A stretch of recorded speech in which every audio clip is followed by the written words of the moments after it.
Hello, जय हिंद भावी home guard साथियों। स्वागत है आप सभी का अपने YouTube channel PRC exam prep पर। उत्तर प्रदेश होमगार्ड 2025 के लिए हम लोग जीके जीएस का प्रैक्टिस सेट कर रहे हैं दोस्तों। इसके पहले हम लोग 4 प्रैक्टिस सेट कर चुके हैं और आज 5वां प्रैक्टिस सेट है। हम इस वीडियो में 20-20 क्वेश्चन का एनालिसिस करेंगे। 20 क्वेश्चन जो कि प्रीवियस ईयर क्वेश्चन है, उत्तर प्रदेश पुलिस एसआई या फिर इससे जो इसके बराबर पेपर हो सकते हैं, उत्तर प्रदेश के जितने भी पेपर, रिजर्व ऑर्डर हो गए, लेखपाल वीडियो तक के हर एक क्वेश्चन को हम लोग इसमें इंक्लूड करते हुए चलेंगे और किस तरीके से क्वेश्चन पूछे जा सकते हैं उसके आधार पर, और कुछ करंट के भी क्वेश्चन हम लोग इसमें डे बाय डे प्रैक्टिस करते हुए चलेंगे। तो 20 क्वेश्चन, इनको कम मत समझिएगा, ये 20 क्वेश्चन आपके 50 क्वेश्चन के बराबर होंगे। तो आइए आगे बढ़ते हैं अपने पहले क्वेश्चन की तरफ से। पहला क्वेश्चन ये रहा कि भारतीय संविधान की उद्देशिका में अब तक कितनी बार संशोधन किया गया है। भारतीय संविधान की उद्देशिका में अब तक कितनी बार संशोधन किया गया। ये संशोधन है, गलत है। तो अब तक केवल एक बार संशोधन किया गया। भारतीय संविधान की उद्देशिका अथवा प्रस्तावना, जिसे प्रियम्बल भी बोलते हैं, उसमें केवल एक बार संशोधन किया गया है। वो भी कब? 42वें संविधान संशोधन, 42वें कॉन्स्टिट्यूशन अमेंडमेंट एक्ट 1976 के तहत, 42वें संविधान संशोधन 1976 के तहत इसमें सुधार किए गए। और उद्देशिका में 3 शब्द जोड़े गए। कौन कौन से? उद्देशिका में 3 शब्द, एक तो समाजवादी, धर्मनिरपेक्ष और अखंडता शब्द जोड़े गए। समाजवादी 42वें संविधान संशोधन 1976 के तहत भारतीय संविधान संशोधन में केवल भारतीय संविधान की उद्देशिका में केवल एक बार संशोधन किया गया, जिसमें समाजवादी, धर्मनिरपेक्ष और अखंडता शब्द जोड़े गए। इसको सोशलिस्ट बोलते हैं, सोशलिस्ट, सेकुलर और इंटीग्रिटी इसको बोलते हैं। तो ये 3 शब्द जोड़े गए और यह संशोधन सरदार स्वर्ण सिंह समिति की सिफारिश पर किया गया। किस पर आधारित था यह संशोधन? सरदार स्वर्ण सिंह समिति की सिफारिश पर आधारित था। और भारतीय संविधान की उद्देशिका को क्या बोलते हैं? भारतीय संविधान की उद्देशिका को भारतीय संविधान की आत्मा बोलते हैं। क्या बोलते हैं? भारतीय संविधान की आत्मा, या फिर क्या बोलते हैं इसको? भारतीय संविधान की कुंजी बोलते हैं। भारतीय संविधान की उद्देशिका या प्रस्तावना को भारतीय संविधान की आत्मा अथवा भारतीय संविधान की कुंजी बोला जाता है। नेक्स्ट क्वेश्चन है, निम्नलिखित में से किस विटामिन की कमी से रतौंधी नामक रोग होता है? तो किस विटामिन की कमी से रतौंधी नामक रोग होता है? तो विटामिन ए की कमी से रतौंधी नामक रोग होता है। यह विटामिन आंखों की रेटिना में पिगमेंट जो रोडोप्सिन के निर्माण के लिए आवश्यक होता है, वो रोशनी को कम रोशनी देखने में मदद करता है, उसके निर्माण के लिए यह आवश्यक होता है। तो विटामिन ए की कमी से, विटामिन ए की जब कमी होगी, सॉरी यहाँ पे विटामिन B1 लग गया है। तो विटामिन ए की कमी से, विटामिन ए की जब कमी होगी तो उसमें कौन सी कोशिकाएं प्रभावित हो जाए? अगर पूछे कि कौन सी कोशिकाएं, तो रॉड सेल्स, जो रॉड कोशिकाएं होती हैं, रॉड कोशिका प्रभावित होती है। और विटामिन ए का रासायनिक नाम पूछे कि इसका केमिकल नेम क्या है, तो रासायनिक नाम हो जाएगा रेटिनॉल। इसका रासायनिक नाम क्या है? तो रासायनिक नाम या साइंटिफिक नेम पूछे तो रेटिनॉल हो जाएगा। और इसका विटामिन ए का मुख्य सोर्स गाजर हो जाएगा। मुख्य स्रोत में क्या हो जाएगा? गाजर, दूध आ जाते हैं। तो मुख्य स्रोत क्या हो जाएगा? गाजर, याद रखिएगा। नेक्स्ट है, ग्राम पंचायत का सामान्य कार्यकाल क्या होता है? तो ग्राम पंचायत का कार्यकाल 5 वर्ष का होता है। भारतीय संविधान के 73वें संविधान संशोधन अधिनियम, जो कि पंचायती राज से संबंधित है, इसके अनुसार ग्राम पंचायत का सामान्य कार्यकाल, जो इसकी पहली बैठक होती है, ग्राम पंचायत की पहली बैठक से लेके 5 वर्ष तक होती है। तो इसका कार्यकाल कितना हुआ? 5 वर्ष का। ग्राम पंचायत का सामान्य कार्यकाल 5 वर्ष का होता है। नेक्स्ट है, नेपच्यून के अलावा अन्य किस ग्रह को नीला ग्रह कहते हैं? ब्लू प्लैनेट किसको बोलते हैं? तो पृथ्वी को नीला ग्रह कहा जाता है। क्यों कहा जाता है? क्योंकि यहाँ पे क्या है, 71% पानी से ढका हुआ है। पृथ्वी 71% पानी से ढका हुआ है। अंतरिक्ष से देखने पर जल की विशाल मतलब बहुत ज्यादा उपस्थिति के कारण यह ऊपर से नीला दिखाई देता है। और नेपच्यून भी अपने वायुमंडल में क्या होता है, इसमें नेपच्यून में मीथेन गैस की उपस्थिति के कारण यह नीला दिखाई देता है। तो ब्लू प्लेनेट और किसको बोलते हैं नेपच्यून के अलावा, तो पृथ्वी को बोलते हैं। ऑप्शन नंबर डी सही हो जाएगा। नेक्स्ट है, सर्वप्रथम किस देश ने महिलाओं को मतदान की अनुमति दी?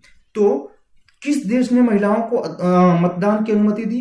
तो न्यूजीलैंड। न्यूजीलैंड विश्व का पहला स्वदेशी देश है, विश्व का पहला स्वदेशी देश था जिसने 1893 में सभी वयस्क महिलाओं को संसदीय चुनाव में मतदान का अधिकार दिया। कब? 1893 में। 1893 में न्यूजीलैंड, किस देश ने? न्यूजीलैंड ने दिया। नेक्स्ट क्वेश्चन की बात करें, बिमस्टेक का पूरा नाम पूछा है कि बिमस्टेक का पूर्ण नाम में फुल फॉर्म क्या होगा? फुल फॉर्म क्या होगा? तो bay of Bengal initiative for multi sectoral, कौन सा है? Bay of Bengal. Bay of Bengal किसमें है? बे ऑफ बंगाल इन्वेस्टमेंट होगा नहीं, बे ऑफ बंगाल है नहीं।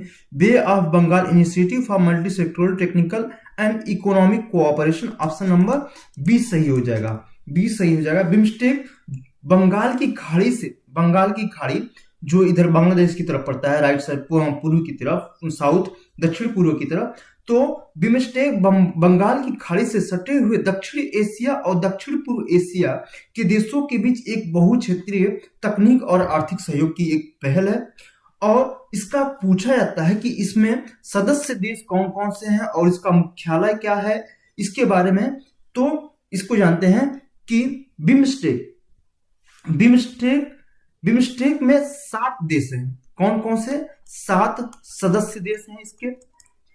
बिमस्टेक के 7 सदस्य देश हैं। एक तो पहले अपना भारत हो जाएगा, भारत हो जाएगा। और इसके अलावा यहाँ पे देखेंगे नेपाल, ऊपर की तरफ जाएंगे नेपाल, फिर भूटान हो जाएगा, भूटान, फिर इधर नीचे की तरफ आएंगे तो आपका श्रीलंका हो जाएगा, श्रीलंका इसका सदस्य है। इसके अलावा एक हो जाएगा यहाँ पे बांग्लादेश,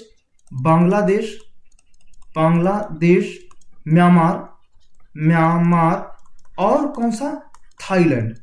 थाईलैंड हो जाएंगे इसके देश। भारत, नेपाल, भूटान, बांग्लादेश, म्यांमार, श्रीलंका और थाईलैंड, इसके ये बिमस्टेक के 7 सदस्य हो जाएगा। और बिमस्टेक की स्थापना पूछे, इसकी स्थापना कब हुई थी? तो इसकी स्थापना हो जाएगी 1997 में हुई थी। 1997, 6 जून 1997 में हुई थी। और इसका मुख्यालय बहुत इंपॉर्टेंट है कि इसका हेडक्वार्टर कहाँ है? तो बांग्लादेश की राजधानी ढाका में इसका, कहाँ पे है? ढाका में इसका मुख्यालय। कहाँ पे? ढाका। बांग्लादेश की राजधानी क्या है? ढाका। यहीं पे बिमस्टेक का मुख्यालय है। और इसके वर्तमान सचिव पूछे कि बिमस्टेक के वर्तमान सचिव कौन है? तो इंद्रमणि पांडे हो जाएंगे। कौन हो जाएगा? इंद्रमणि पांडे, ये इसके वर्तमान महासचिव हो जाएंगे। इंद्रमणि पांडे ये इसके वर्तमान सचिव हो जाएंगे। नेक्स्ट है, राष्ट्रीय शिक्षा दिवस, नेशनल एजुकेशन डे प्रत्येक वर्ष कब मनाया जाता है? तो राष्ट्रीय शिक्षा दिवस प्रत्येक वर्ष 11 नवंबर को कब मनाया जाता है? 11 कहाँ गया?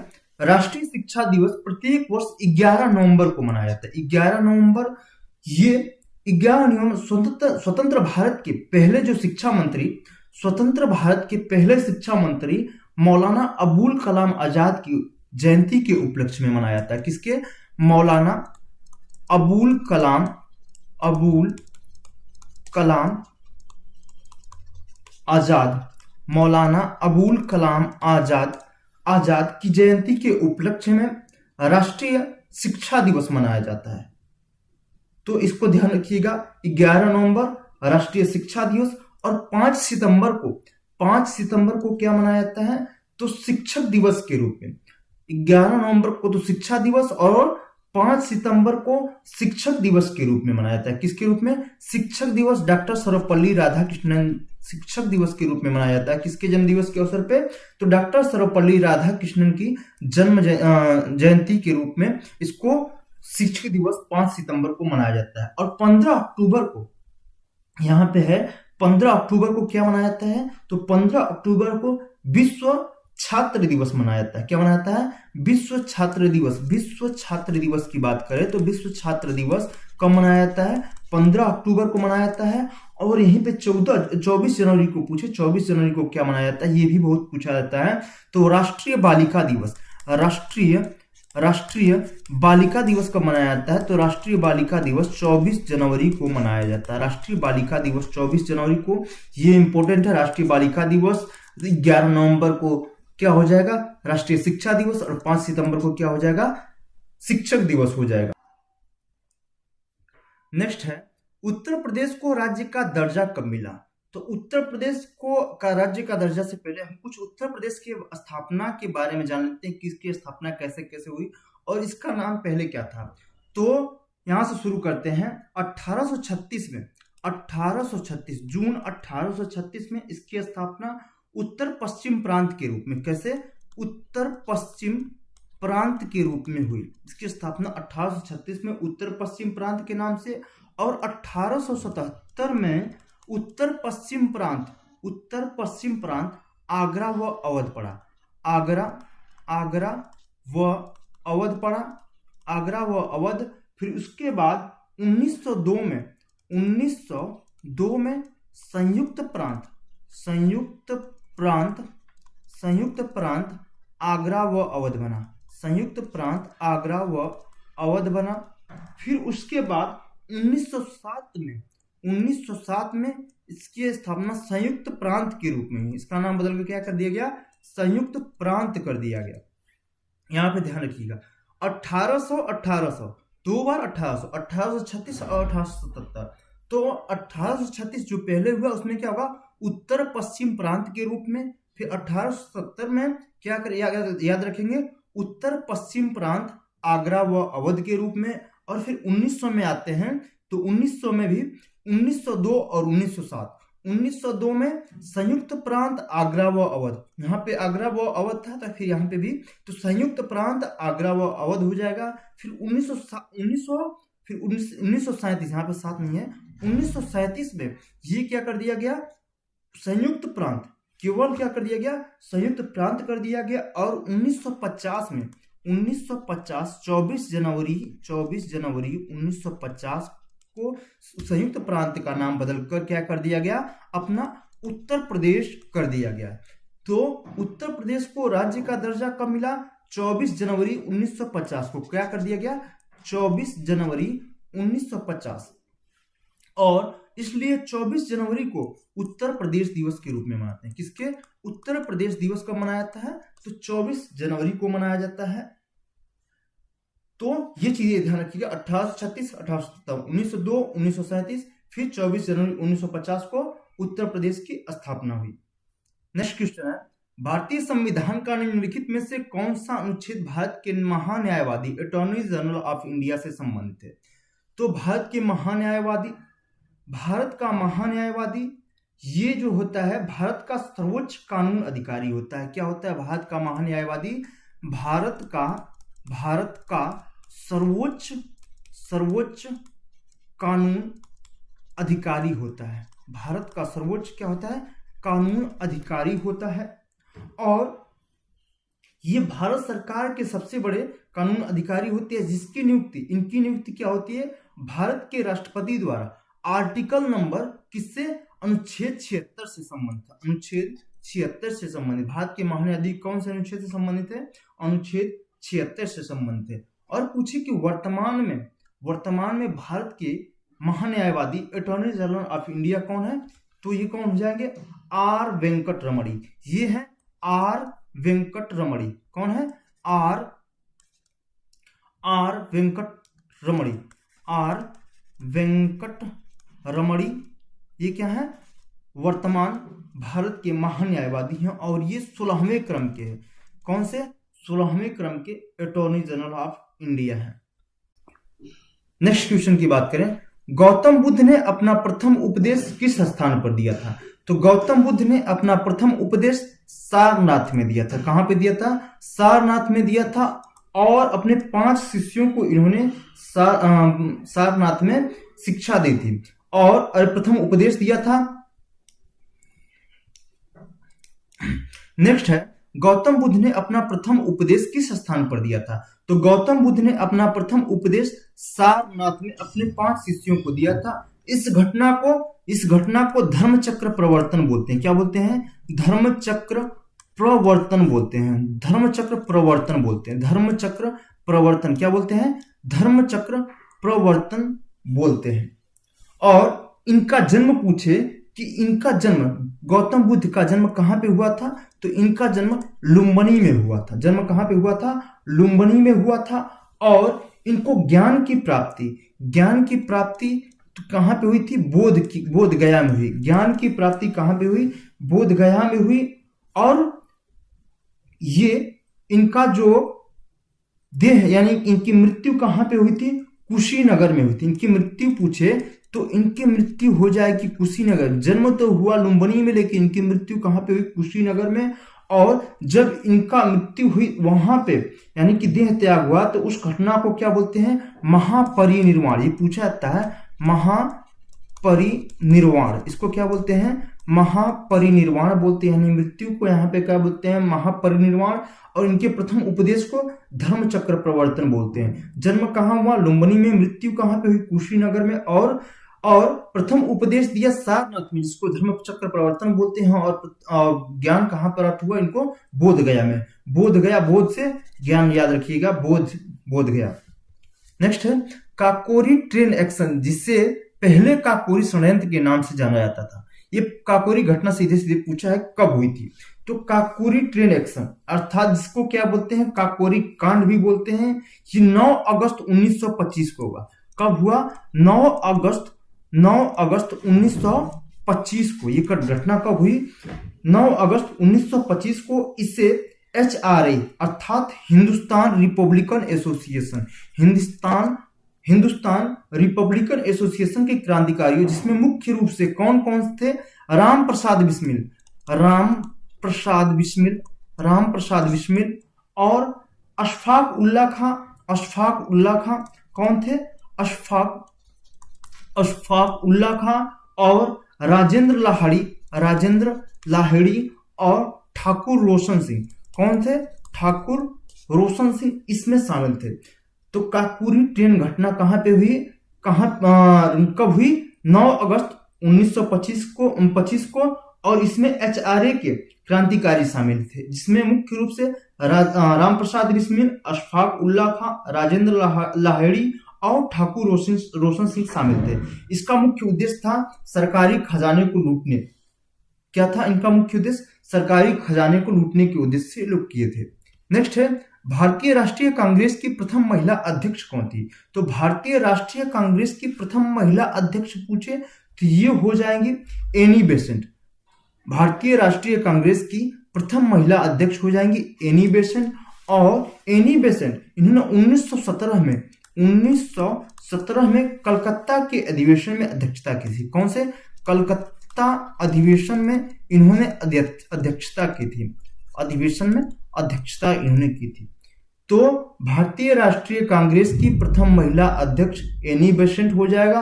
और क्या पूछेगा कि भारतीय राष्ट्रीय कांग्रेस की पहली भारतीय महिला, यहां पे तो पूछा है पहली भारतीय महिला पूछे। INC की पहली भारतीय महिला अध्यक्ष कौन है? तो हो जाएंगी सरोजनी नायडू। और ये भारत की हैं, ये सरोजनी नायडू भारत की हैं। और एनी बेसेंट कहाँ की है? आयरलैंड की। ये कहाँ की है? आयरलैंड की है। और इन्होंने, सरोजनी नायडू ने इसकी अध्यक्षता कब की थी? तो 1925 में। इन्होंने 1925 में इंडियन नेशनल कांग्रेस यानी भारतीय राष्ट्रीय कांग्रेस की अध्यक्षता की थी। और 1917 में एनी बेसेंट ने भारतीय राष्ट्रीय कांग्रेस की अध्यक्षता की थी। और सरोजनी नायडू को भारत कोकिला के नाम से, इनको क्या बोलते हैं? भारत कोकिला के नाम से भी जाना जाता है। क्या नाम से जाना जाता है? भारत कोकिला के नाम से भी जाना जाता है। नेक्स्ट क्वेश्चन की तरफ बढ़ते हैं। एक सींग वाले गेंडे के लिए कौन सा राष्ट्रीय उद्यान प्रसिद्ध है और यह किस राज्य में है? तो एक सींग वाले गेंडे के लिए कौन सा राष्ट्रीय उद्यान प्रसिद्ध है? तो असम का काजीरंगा राष्ट्रीय उद्यान। कौन सा राष्ट्रीय उद्यान? एक सींग वाले गेंडे के लिए बहुत पूछा जाता है। एक सींग वाले गेंडे के लिए कौन सा राष्ट्रीय उद्यान प्रसिद्ध है? काजीरंगा राष्ट्रीय उद्यान असम में है। कहाँ पे है? असम में है। और इसको काजीरंगा राष्ट्रीय उद्यान को यूनेस्को की विश्व धरोहर स्थल में शामिल किया गया। यूनेस्को की विश्व धरोहर स्थल में शामिल कौन सा है? काजीरंगा। तो असम के राष्ट्रीय उद्यान को एक बार देख लेते हैं कौन कौन से हैं। तो यहाँ के राष्ट्रीय उद्यान कौन कौन से हैं असम के?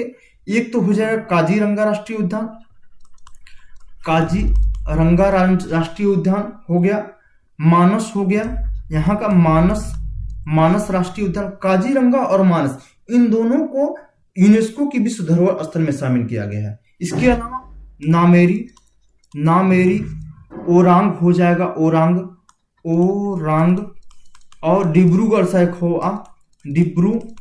सैखोवा, फिर उसके बाद रायमोना, उसके बाद देहिंग पटकाई राष्ट्रीय उद्यान। काजीरंगा, यहाँ पे ध्यान रखिए 7 राष्ट्रीय उद्यान है। काजीरंगा, मानस, नामेरी, ओरांग, डिब्रू सैखोवा, रायमोना और देहिंग पटकाई। रायमोना, काजीरंगा, मानस, नामेरी, ओरांग, डिब्रू सैखोवा, रायमोना और देहिंग पटकाई। जो देहिंग पटकाई राष्ट्रीय उद्यान है इसको 2021 में घोषित किया गया। कब? देहिंग पटकाई कब बना नेशनल पार्क? 2021 में बना है। तो इन दोनों को तो यूनेस्को की विश्व धरोहर स्थल में, काजीरंगा और मानस जो है ये यूनेस्को की विश्व धरोहर में, और नया वाला कौन सा बना है? देहिंग पटकाई 2021 में ये राष्ट्रीय उद्यान बना है। नेक्स्ट क्वेश्चन, मानव रक्त समूह ह्यूमन ब्लड ग्रुप की खोज किसने की? तो मानव रक्त समूह की खोज किसने की? कार्ल लैंडस्टीनर ने की। किसने किया? कार्ल लैंडस्टीनर ने किया। ऑप्शन नंबर सी सही हो जाएगा। कार्ल लैंडस्टीनर ने 1900 में एबीओ समूह की खोज की, ब्लड ग्रुप एबीओ की समूह की खोज की। एबीओ यानी कि ब्लड ग्रुप एबीओ की कौन खोज किया? तो ये कार्ल लैंडस्टीनर हो जाएंगे। और इसके लिए इनको 1930 में नोबेल पुरस्कार भी मिला है। और पूछे कि ये विलियम हार्वे कौन है? तो ब्लड सर्कुलेशन यानी कि रक्त परिसंचरण तंत्र की खोज, रक्त परिसंचरण तंत्र की खोज किसने की पूछेगा? ये तो ब्लड समूह की खोज करने वाले लैंडस्टीनर है। और रक्त परिसंचरण तंत्र, रक्त परिसंचरण यानी सर्कुलेशन ऑफ ब्लड की खोज किसने की? तो ये हो जाएंगे विलियम हार्वे ने की। कौन किया? विलियम हार्वे ने किया। और लुई पास्चर ने रेबीज का टीका और पाश्चुरीकरण पूछा जाता है। रेबीज का टीका और पाश्चुरीकरण की खोज किसने की? तो रेबीज का टीका और पाश्चुरीकरण की खोज लुई पास्चर ने की। और जो रॉबर्ट कोच ने जीवाणुओं की खोज की। किसकी? जीवाणुओं की खोज किसने की? यानी कि बैक्टीरिया की खोज रॉबर्ट कोच ने की। नेक्स्ट क्वेश्चन है, निम्नलिखित में से किस देश ने सबसे पहले वस्तु एवं सेवा कर अर्थात जीएसटी लागू किया था? तो किस देश ने लागू किया सबसे पहले? 1954 में फ्रांस ने जीएसटी को सबसे पहले लागू किया। जीएसटी को लागू किया। उसके बाद भारत पूछे कि ये तो पहला हो जाएगा, और भारत चौथा नंबर पे है जीएसटी लागू करने वाला। ये भारत 16वें नंबर पे है। 16वां देश कौन सा है अपना? भारत है। जीएसटी लागू करने वाला भारत 16वां देश है। और भारत में जीएसटी 1 जुलाई 2017 को लागू हुआ। 1 जुलाई 2017 को, इसलिए 1 जुलाई को जीएसटी दिवस मनाया जाता है। भारत का जीएसटी जो है, ये कनाडा देश के मॉडल पर आधारित है। कहाँ के? कनाडा के मॉडल पर आधारित है। नेक्स्ट क्वेश्चन की बात करें कि भारतीय रिजर्व बैंक आरबीआई यानी रिजर्व बैंक ऑफ इंडिया की स्थापना किस वर्ष हुई? तो भारतीय रिजर्व बैंक, इसको भारत का केंद्रीय एवं सर्वोच्च बैंक बोलते हैं। भारत का केंद्रीय एवं सर्वोच्च बैंक बोलते हैं। और इसकी स्थापना कब हुई? इसकी स्थापना की बात करें तो 1 अप्रैल 1935 को आरबीआई एक्ट कौन सा था? 1934 के तहत आरबीआई एक्ट 1934 के तहत आरबीआई की स्थापना 1 अप्रैल 1935 को हुई। और इसके लिए सिफारिश कमीशन कौन था? तो हिल्टन यंग कमीशन। कौन सा? हिल्टन यंग कमीशन की सिफारिश पर, हिल्टन यंग कमीशन की सिफारिश पर इसकी स्थापना हुई। हिल्टन यंग कमीशन की सिफारिश पर आरबीआई की स्थापना हुई और इसका राष्ट्रीयकरण पूछा जाता है, नेशनलाइजेशन जिसको बोलते हैं, इसका राष्ट्रीयकरण बहुत पूछा जाता है। इसकी स्थापना कौन सी सिफारिश पर और राष्ट्रीयकरण कब हुआ? तो 1 जनवरी 1949 को आरबीआई का राष्ट्रीयकरण हुआ और इसके वर्तमान गवर्नर कौन है? तो इसके वर्तमान गवर्नर हो जाएंगे कौन? संजय मल्होत्रा इसके वर्तमान गवर्नर हो जाएंगे। 12 दिसंबर 2024 को इन्होंने कार्यभार संभाला था और 26वें, ये कौन से नंबर के गवर्नर है? 26वें नंबर के गवर्नर है जिन्होंने शक्तिकांत दास के बाद ये पद संभाले हैं। इसके पहले कौन था? शक्तिकांत दास और ये है संजय मल्होत्रा। नेक्स्ट है, निम्नलिखित में से कौन सा ऑपरेटिंग सिस्टम है?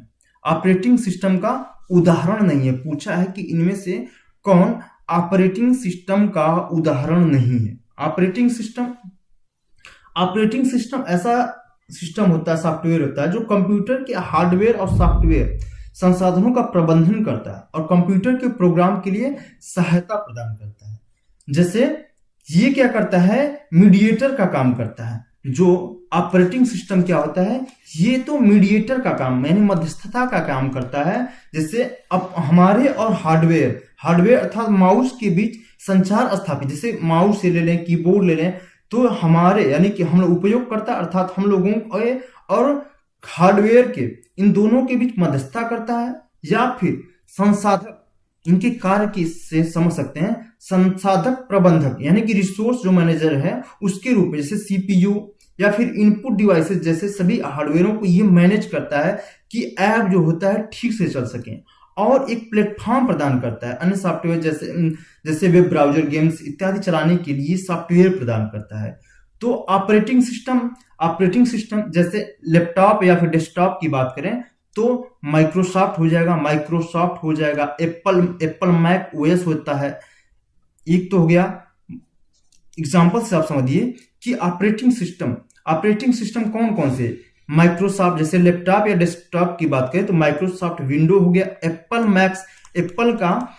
मैक ओएस होता है, मैक ओएस, लिनक्स होता है, लिनक्स।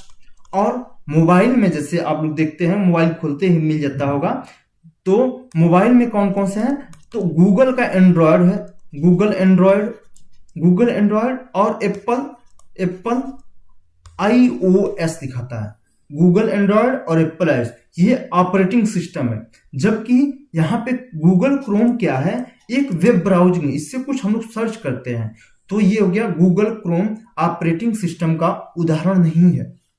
नेक्स्ट है, वायुमंडल की वह परत कौन सी है जहां पे सभी मौसम संबंधी घटनाएं होती है? तो वायुमंडल की सबसे निचली परत जो है, वायुमंडल की यहाँ पे लेयर देख लेते हैं, ये है सबसे निचली परत, क्षोभ मंडल, फिर उसके बाद समताप मंडल, मध्य मंडल, ताप मंडल और बाह्य मंडल, जिसको यहाँ पे बोलते हैं ट्रोपोस्फियर, स्ट्रेटोस्फियर, मीजोस्फियर, ताप मंडल मतलब थर्मोस्फियर और एक्सोस्फियर। तो सबसे निचली परत जो होती है, इसमें सभी मौसम संबंधी घटनाएं जैसे बादल, वर्षा, तूफान, हवा चलने संबंधी सभी मौसम संबंधी घटनाएं किसमें होती हैं? क्षोभ मंडल, जिसे ट्रोपोस्फियर बोलते हैं। तो ऑप्शन नंबर कौन सा सही हो जाएगा? ऑप्शन नंबर ए सही हो जाएगा। और पूछा जाता है कि ओजोन लेयर कौन सी परत में पाई जाती है?